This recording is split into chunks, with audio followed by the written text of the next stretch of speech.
Shalom and welcome to 2 Minutes of Torah. This year is entitled in honor of our holy brothers from Gush Katif.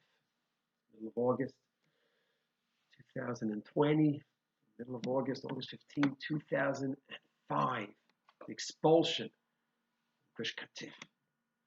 Personally, I remember being there over 30 years ago with my cousins Alan and Roberta Bienenfeld. They moved to Neve Kalim, built up a beautiful home, physical, spiritual home, raised their family now. The children are all now parents raising beautiful, beautiful Torah families, and they're raised there. And I remember they put their house there, and Alan, my cousin, working on the farms there. So at that angle, then the Kustana family, the cousins on the other side from Malki, family of the Naria, they also had a beautiful home there in Nitztarim. I remember being at the Smachot there. Such incredible memories of these heroic communities, physical, spiritual communities that were built up in the middle of nothing. The desert just created oasis after oasis. And then the shul went down a few months already before August to give chizuk. And a bus arrived at the entrance, the gate went down. That was the end. Sharon caught us all by surprise. And he said, that's it. Even though it's weeks and weeks beforehand, no one else, just residents are coming in, so you don't have to deal with all the extra non-residents squatting there. So the beautiful memories from 20, 30 years ago shattered when I saw the gate go down. And in honor of our holy brothers, to think what they produced over their communities. $23 billion estimate of what it was worth, all the communities and businesses that they set up. $2 million of exports.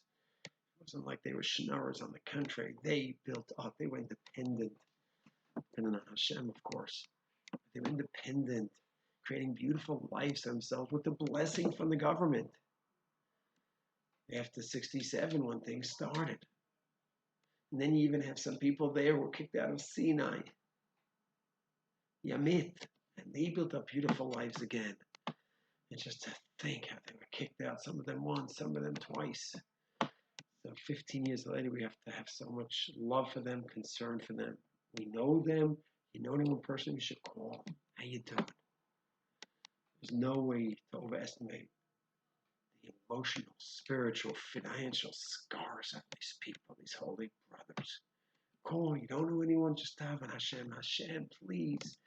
Have Rahmanis on them. It's 15 years later, and it's not like, oh, it's all over. Everyone just moved on in life. It's not so simple. Scars are scars. We should be davening for them, thinking about them on this time of the year. Every year, at least this time of the year, we should be thinking about them. We should be praying to Hashem, like if Chachma, Bina, and Da, wisdom to our leaders. How many great generals signed on the disengagement? This is good for our security. We have a terrorist state there. I hope not too many of them would say, yeah, that was a good move. Please, Hashem, let our leaders have Chachma, Bina, and Da. But on this day, my main feelings are for our holy brothers, warriors, heroes, built up Eretz Israel from a desert to oasis, slapped in the face. The time cannot let us become numb to them and what they went through. We should be davening for them, reaching out to them if we know anyone, and hope that we should just have better days ahead. For all the holy brothers, 10,000 of them, went through Gehenna and back. And Mitzvah Hashem, they should just be blessed physically and spiritually from Hashem.